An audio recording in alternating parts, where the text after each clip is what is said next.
ఆంధ్రప్రదేశ్ రాష్ట్రంలో జరిగినటువంటి 2 అరెస్టులు ఇప్పుడు రాష్ట్ర వ్యాప్తంగా కూడా చర్చనీయాంశం అవుతున్నటువంటి పరిస్థితి. అయితే ఈ 2 కేసుల్లోనూ ఇటు జగన్మోహన్ రెడ్డి గారి పేరే వినిపిస్తోంది. ఇక ముఖ్యంగా ఒక వ్యక్తి స్వయంగా బాధ్యతాయుతమైన పోస్టులో ఉండి అప్పుడు ప్రభుత్వానికి కొమ్ము కాశాడు అన్న ఆరోపణలతో ఆయన అరెస్ట్ చేస్తే, మరొక కేసులో స్వయానా ప్రభుత్వం ఇన్వాల్వ్ అయ్యి ప్రజల ప్రాణాలను హరించేలా లక్షల కోట్ల స్కామ్ చేసింది అంటూ మద్యం స్కామ్లో ఇంకొక వ్యక్తిని అరెస్ట్ చేయడం కూడా చూస్తుంటే అసలు రాష్ట్ర ప్రజలందరూ కూడా ఆశ్చర్యపోతున్నటువంటి పరిస్థితి. ముఖ్యంగా మరి ఈ కేసుల్లో ఏ విధంగా ముందుకెళ్లే అవకాశం ఉంది, ఎలాంటి సెక్షన్స్ వీళ్ళపై ఉండబోతున్నాయి అన్న విషయాన్ని ఈరోజు చర్చిద్దాం. మనతో పాటు పార్టిసిపేట్ చేసేందుకు స్టూడియోలో ఉన్నారు ప్రముఖ ఆర్థిక, రాజకీయ, సామాజిక విశ్లేషకులు మధుసూదన్ రెడ్డి గారు. నమస్కారం సార్. నమస్కారం. అయితే సార్, పిఎస్ఆర్ ఆంజనేయులు గారిని ఈరోజు జడ్జి ముందు ప్రవేశపెట్టిన నేపథ్యంలో నేను ఏ తప్పు చేయలేదు, అసలు ఈ కేసుతో నాకు ఎలాంటి సంబంధం లేదు అంటున్నారు.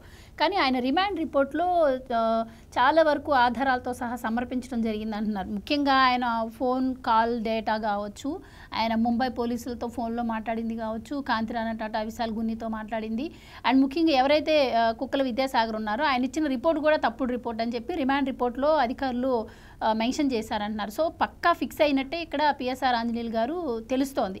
సో కానీ ఆయన ఫేస్లో నేను చూస్తే ఎలాంటి పశ్చాత్తాపం లేవు.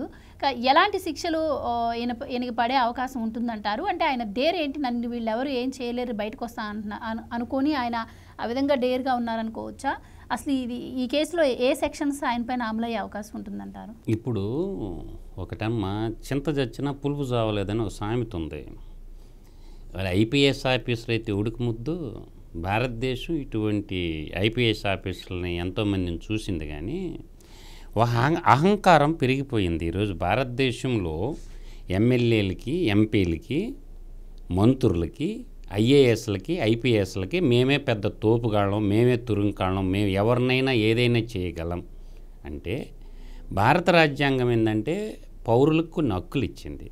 ఈక్వల్ జస్టిస్ అని, అందరు చట్టం ముందు అందరే సమానం అనేది ఇచ్చిందనమాట. నువ్వు ఐపీఎస్ అయితే నీ మాన్యువల్ ప్రకారం నీ పని నువ్వు చేసుకోపోవాలా. దొంగ కేసులు పెట్టమని, సెటిల్మెంట్లు చేయమని, ఇప్పుడు ఇన్కమ్ ట్యాక్స్ కేసు కూడా నమోదు చేయాలి. వాడు ప్రాపర్టీ ఆస్తులు మొత్తం జప్పు చేయాలంటే వాడు సర్వీస్లో జీతం ఎంత, వాడికి ఉండే ప్రాపర్టీస్ ఎంత, అది కూడా చూడాలి. యాంటీ ఏసీబీ కేసు కూడా త్వరలో పుటప్ చేస్తే బాగుంటుంది. వాడు ఎందుకంటే అవినీతి సంపాదన బినామీ పేర్ల మీద హైదరాబాద్లో చాలా ఉన్నాయి.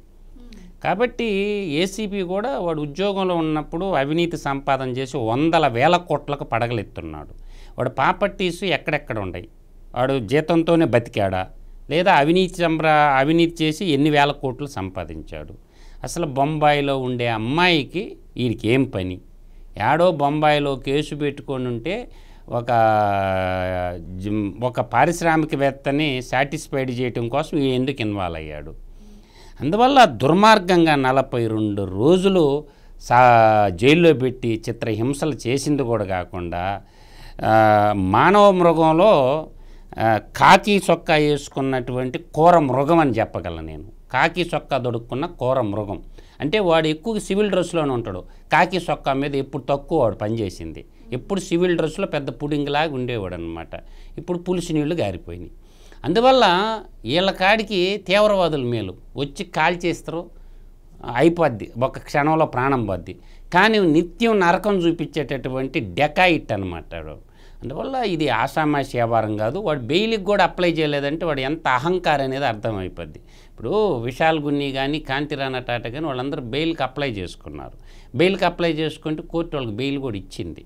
కానీ ఎంత అహంకారం అంటే, నన్ను అరెస్ట్ చేసే దమ్మున్న మగోడు ఏపీ పోలీసుల్లో ఎవ్వడు లేడు, నా మీద కేసు పెట్టే మగాడే లేడు, నన్ను ఎదుర్కొనే దమ్ము ఉందని రాజ్యానికి సవాల్ ఇసిరారు. ఆ సవాల్ ఇసిరినప్పుడు ఏమైంది? అరెస్ట్ చేసి రారమ్మమ్మ అంటే ఇతను బయటకు హైదరాబాదులో కూర్చొని సస్పెండ్ అయిన తర్వాత అంటే ఆర్థిక ఉగ్రవాదులుగా మారినటువంటి ప్రజల సంపదను వాళ్ళందరూ మారిన వాళ్ళకి ట్రైనింగ్ ఇస్తుండవు, ఎలా తప్పించుకోవాలా కేసుల నుంచి, విదేశాలు పోలీసు వాళ్ళకు దొరకకుండా ప్రభుత్వంలో ఏం జరుగుతుంది, తన పాత వాళ్ళందరిని పట్టుకొని ఇప్పటికిప్పటికి ఇన్ఫర్మేషన్ పాస్ ఆన్ చేస్తున్నాడు. ఆ డేటా కూడా దొరికింది. అంటే ప్రభుత్వ విధులకు ఒక రకంగా ఆటంకం కలిగింది. ఆయన నోటితో ఆయనే చెప్పాడు అరెస్ట్ గురించి వారం ముందే తెలుసని. ఎలా తెలిసింది ఆయనకు వారం ముందే అరెస్ట్? ఇప్పుడు ఆల్రెడీ అతనికి అన్నీ తెలుసు.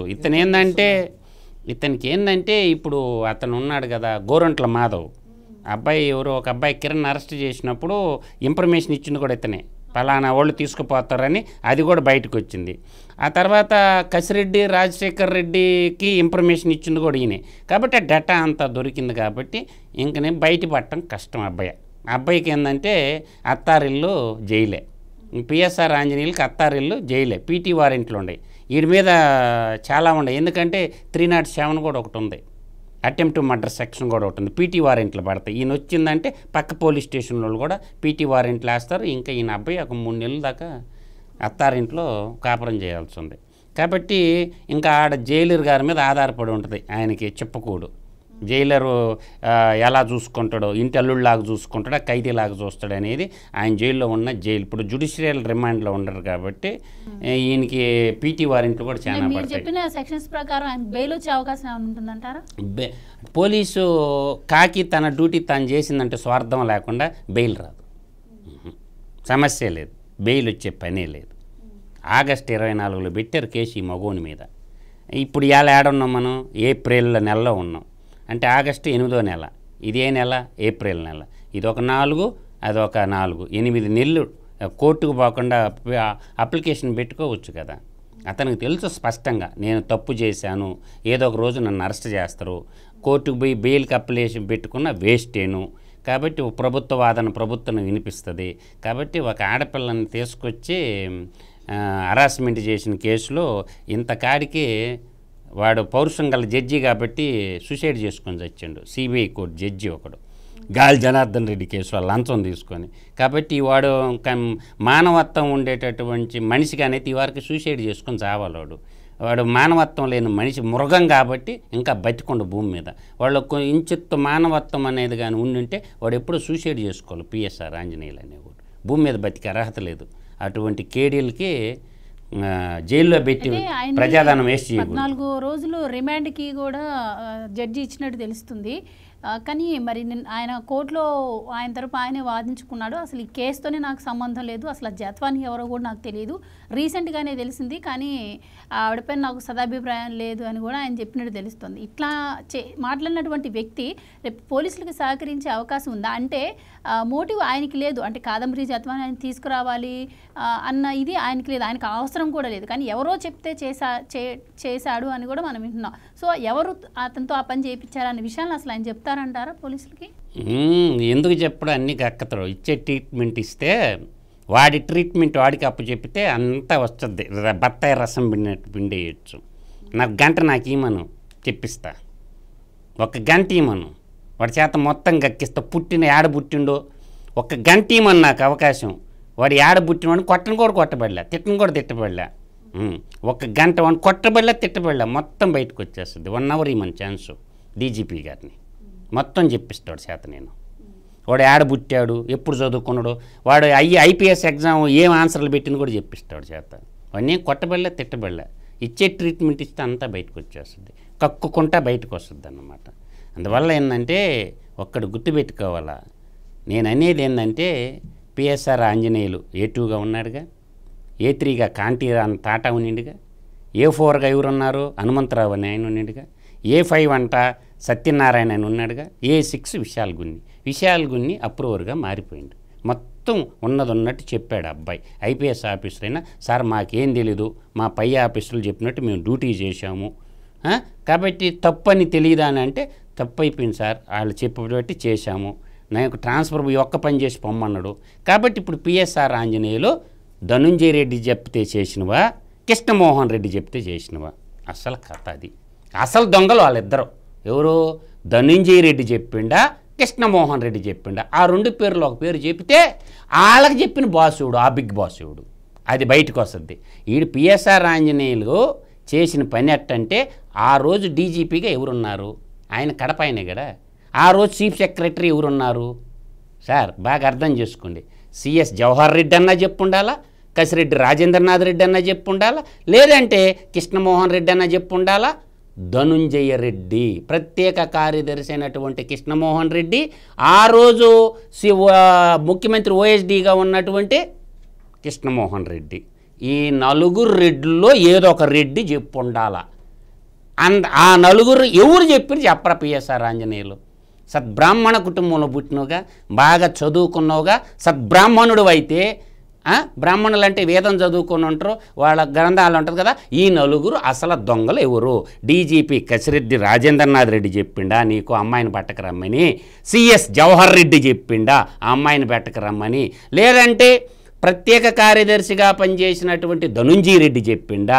లేదు అంటే ఇంకొక రెడ్డి కృష్ణమోహన్ రెడ్డి ఓఎస్డీగా పనిచేసిన కృష్ణమోహన్ రెడ్డి చెప్పిండా? ఈ నలుగురు రెడ్డిలో ఏ రెడ్డి చెప్పిండు? టోల్గేట్ రెడ్డోడు. వాడు ఇంత సీన్ ఆడుంది బిఏ చదువుకున్న మీ ఫ్రెండ్కే.